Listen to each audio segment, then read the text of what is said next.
السلام عليكم ورحمة الله وبركاته. ازيكم عاملين ايه؟ النهاردة ان شاء الله هنعمل احلى فراخ في الكيس الحراري وجنبها خضار مشكل.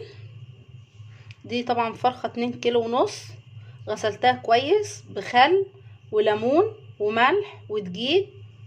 طبعا شطفتها كويس.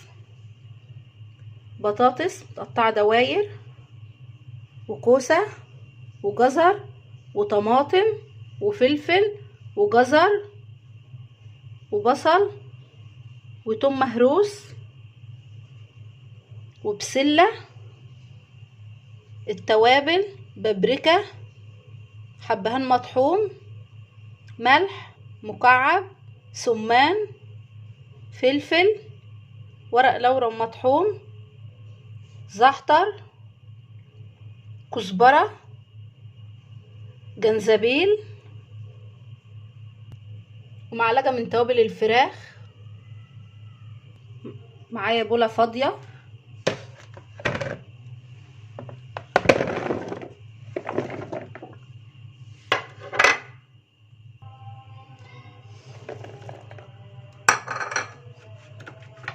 هنزل بحبة من التوابل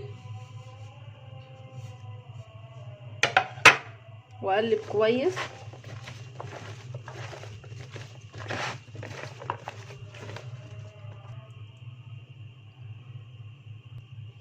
الفرخة هننزل عليها بقى بحبة توابل، نحط في قلبها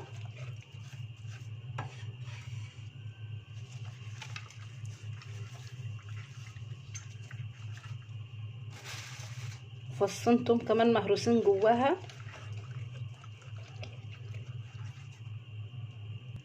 طبعا الخضار بعد ما عملناه بالتوابل هنحط في قلب الفرخة شوية في بطنها من جوه.